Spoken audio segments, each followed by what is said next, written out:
being afraid to leverage everything you've ever learned into whatever you can to make your business move forward. I mean, it sounds daunting, but the thing is you know more than you think you do.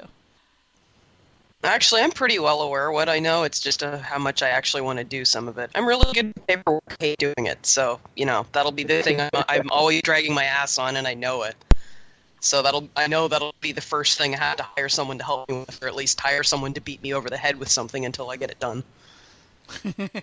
Yeah, I mean, when you get into making alcohol, you're in, a highly regulated industry, and there's a lot of paperwork and forms that go along with all the stuff that you got to do. But none of it by itself is too difficult. It's just, monotonous in a way, and a lot of work, and making sure that you have good, solid business practices to do the right thing, because it's probably a lot easier for people, and everyone hears stories about stuff where you can just kind of, we can cut corners here or there. But I've always felt that, not only do I want to strive to make the best product that we can, I want to try and have the best business and best business practices that we can. And, some advice I'd share with you, the Small Business Development Center, or SBDC, is a nationwide organization. And my wife started getting business counseling for our local branch. And in Arizona, it's run through the community college system.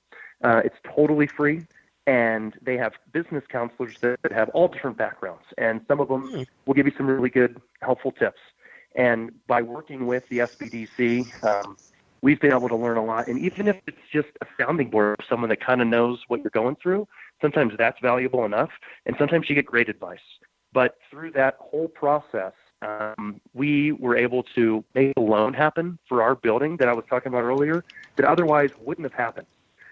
That was a real concrete example of, a huge step for us that we just wouldn't have known how to connect with this one state agency that was federally funded to make part of our loan happen. They were like one of three different entities that had to make the loan come together. And so anyways, by working with the SBDC, we were able to move forwards in a way we couldn't have. And because of that whole process and the relationship we built, we were nominated and ultimately were awarded, they called it the 2017 Success Story. So we were one of 13 of the best small businesses in Arizona in March of 2017. So I think that going to your local SBDC is a really cool place to start, and doesn't cost you anything. Yeah, I'll have to see if Canada's got any kind of resource like that. I would imagine that it does. And, and often people say that, in government, you hear politicians and they're like, well, small business is the backbone of America. And you're like, yeah, except they've gone out of their way to make it more difficult. Yeah, you're like, what are you guys really doing for small business? Well, I mean, the SBDC in America anyway is one example of a government-funded program that offers free business counseling. And, we had a meeting today for our staff on the strategic planning, and they had a free conference room for us. And come on in, guys. And, I mean, that's really nice, too. So there's even facilities you could use. So anyways, for anyone listening in the States, for sure, reach out. I would highly recommend that. That's really neat.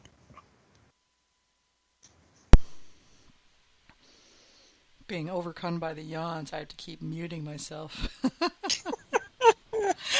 Sorry, it's not that you're boring, Jeff. It's late back there, huh? Yeah. It was that my butt woke myself up at like 6:30 this morning, and I never get up that early because I'm a late nighter, so I don't go to bed till like 1 or so, and getting up at 6:30 means that my day suddenly got really long. So. I hear you. Well, I tell you, I've been burning the candle today, preparing for our meeting and everything. I'm really glad I got a chance to speak to all of you and to be on your program. It's been it's overdue, Vicki, and I'm glad that we got to connect and do this. It's been a really fun conversation. Yeah, it is overdue, Jeff, and I'm really glad we had the opportunity. So, are you coming to the conference in March? Please say yes. So, regretfully, I have a family obligation, and I'm going to miss the Mazer Cup for the first time I've been 5 years in a row. So, yeah, it's the first time I've missed it in 5 years since I entered my first commercial entry. So, which was peanut butter jelly crime, wasn't it? Some staff to participate in the AMMA conference and to be present anyways, to represent us, and I'm sure they'll bring some bottles with them to share in the after parties of glory that exist in secret rooms and the Omni. So, I am going to miss you there. There are more than one secret room this year. And they're not that secret. They're not that secret, right. Yeah. No, those are some of my finest memories in this whole adventure, Or the parties, man. From the Boulder Outlook. From the God. Remember how we used to get the cops called on us a couple times a night? Oh, yeah. No, yeah. I remember going to, our first time we went to, the Mazer Cup, my wife and I were some of the younger folks, at least that time, right? And we were the first ones to tap out on the first after party. We were like, what? Up with these people? Like, I'm old enough to be your mom, and I was up till like 3 a.m. Right? And so we trained for the second year, which was at the Outlook. And so we each put on 10 pounds of, just drinking and training. And we're like, we're the last ones to go to bed. It was like 4 a.m. And I remember hanging out with you, and we had pizza coming in like in the middle of the night, and it was just a mess everywhere and a blast. And so we were the last ones to go to bed on our second Mazer Cup, and then we were paying for that the next day, But that was fun. I always end up hanging out. I would always end up hanging out with a couple of the Mazer Cup staff that are the young crowd, and I don't know how this happens. And then I'm up till like 3:30 in the morning, and then we have to get up a judge at like 8. It's like, oh my God, ow, ow, ow. I can't do that anymore. Yeah, it's just like, and now of course, and we didn't have back when we were at the Outlook, we didn't have the carving parties. Yeah. And now we've got the carving parties, which are just like intense. Oh my God. Yeah. No, he is a good dude, and he sent me a message saying he's going to listen to this tonight. So yeah, that's pretty cool. So if you're listening, Carvin, thanks for everything, man. It's been a blast knowing you. Yeah. We got actually Carvin's going to be on this show. Where is the calendar? There it is. Carvin's going to be on this show on February 6th. Talking, kind of giving the 30,000-foot view of his Melomel talk that he's going to do at the conference. So. Yeah. Oh man, I tell you, that guy makes some great meads. Oh my God, doesn't he? Holy crap! I have yet to have a mead that wasn't like out of this world. If he ever decides to like hang up his business thing and go into mead making, y'all are in trouble. Yeah, no kidding. He does some great stuff. We just were doing some messaging recently about maybe do together at our place, so that would be pretty fun. Yeah, it would be. Carbon collab would be awesome. A carbon collab. Well, and he's just down in not Phoenix, but Chandler, and that's what 2 hours from you guys? Not even. Yeah, 2 hours. Yeah. Yeah, piece of cake. Yeah, he's a couple times when he's come up to the tasting room for whatever reason, but no, I would I'd love to connect with Carvin and make something. You totally should. Yeah, I think that would be. I'd buy that. Well, hell, I buy all your meat, but I'd buy that too. Right on. Well, Vic, when you got here, we'll spend some meals and seeing what the new stuff tastes like. Yeah, I'm looking forward to it. I'm gonna have to figure out a way to get back out there. It's gonna be a busy year this year because I've got New York Fermentation Fest next month. Then I've got the AMMA conference and Mazer Cup. Then there's a Florida Mead Festival that I'm working with. Swan Neck down in Pensacola to try to put on. Then in mid-June, I got to go up to Michigan for a combination of a class reunion, and then 2 weeks later, the AMMA, we're doing a retreat at Brad's Cottage. And then from there, I'm supposed to go to Australia in late summer, and then we've got the Fall Mead Festival that we're going to do in Michigan. And yeah, that's the year. Well, hey, I hear you. I'm going to serve some of our mead at Wakefest in Miami in 3 or 4 weeks. Oh, nice. And we've got staff going up to do a collaboration in Alaska in February. Oh, fun. We've got our sales manager going to Hunapoo's Day to pour some amazing mead in March in Tampa. And then in May, we'll be back at the Copenhagen Beer Celebration, pouring cider. Going to go to the Mikkeller? Going to Shanghai in June for a craft beer fest. Oh, fun. That our importer in China is hosting. And then we're going to the Beaverton Fest in London and Poland for a festival called Another Beer Fest. And so, yeah, that's our travel schedule more or less through the year. And I think we'll be back in Thailand doing something over Christmas. So we did the first mead, cider, and food pairing at Upstairs Mikkeller Bangkok, which just got their first Michelin star recently. Nice. in January of last year. So I think we'll try and figure out a cool pairing event with those guys again. So yeah, it's been really exciting traveling and introducing me to people wherever we go. That's another one of the really fun things we're privileged to be able to do.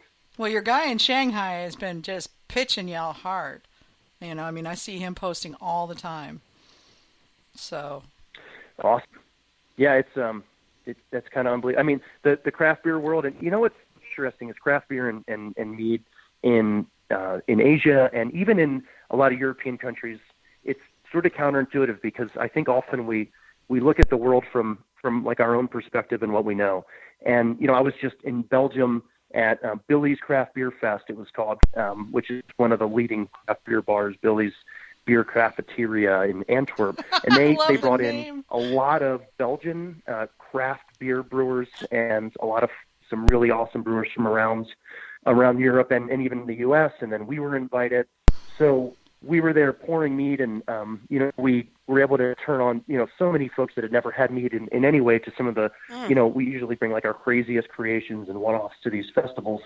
And something I heard was, you know, I drink Belgian beer all the time. Like my favorite beer is probably, you know, Trappist, Rockefort, or Rochefort 10, right? I mean, that's kind of my go-to. So over in Belgium, most of the people that drink beer, they have their beers they like, kind of like and again, can't compare Belgian Trappist ale to, you know, a Bud or a Coors, right? But kind of the same mentality of I have my favorite beer, that's what I like. And that's not considered craft beer, right? That's just the beer they like. That's Belgian beer. And like to me, like those Trappist beers, you know, if you have a Chimay Blue, I mean, that's in the same sort of category as when I'm going to go and have a Russian Imperial Stout or double IPA or something interesting, right? And over there, it's like it's not viewed that way yet. And so the guys making the crazy, like, you know, craft beers we're familiar with, I mean, that's kind of still new in a way, and mead is totally new. And so you can go to a place like the home of like beer creativity, in my mind, when I was a home brewer being Belgium, and like mead and some of these crazy beers are totally a new thing. And to be able to be part of that movement, now that we have an importer in Belgium, I mean, that's amazing. I mean, so you're opening up a new market and you're introducing new folks to what we're doing. And again, whenever someone gets to try it at a festival or, you know, in a flight anywhere, they dig it. You know, as long as you're the kind of person that wants to eat good food and try new drinks, like it's just so cool how mead is catching on in all these different places, and being part of that as part of our mission statement is just outstanding. And really, it couldn't be cooler. I'm so happy to be able to do that and represent mead wherever we go. It really is a privilege. That's crazy. I haven't been to Belgium yet. That's on the list, but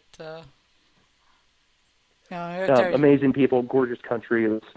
It's outstanding. You absolutely have to go to Bruges. So yeah, send me a message before you go. Oh yeah, I totally will hit up. I'll hit you up before I go. My husband used to spend a lot of time in Germany and Belgium for work, so he's been telling me for decades that he's going to take me, and I'm like, really? When are we going? You know, so. But yeah, we might get the opportunity if my daughter gets posted to Germany. We might have the opportunity to go. So I don't know. We'll see. But well, shoot, Jeff, we've kept you on the phone for like 2 hours, 15 minutes. How long are your shows normally? I mean, I've listened to some of them, but I never. 2-ish hours. It depends on the show. Yeah, Ryan says they should be 90 minutes. Aim for 2. Yeah, Ryan says they should be 90 minutes. We usually end up at right around 2. And Ryan's probably right, but it never seems to work out that way. So. So, hey, thanks again, guys. Talking about this stuff I love doing it, and you're awesome, and it was nice to meet everybody. And for everyone listening, thanks for sticking around and hearing us talk about mead. It's been a lot of fun. Thanks, Jeff. We appreciate it. So much, Jeff. Thank you, sir. All right, guys. Hey, have a good night, and I look forward to meeting some of you in person, and Vicky, to seeing you again next time. Yeah, I'll let you know before I'm heading your way or going somewhere where I think you're going to be. So. All right, guys. Take care. I'm signing off. All right. Bye, Jeff. Okay, so our buddy Danny Acevedo, has he's been doing modern mead making videos on YouTube, and he asked me to just kind of mention it, so I said I would. And it's at youtube.com/user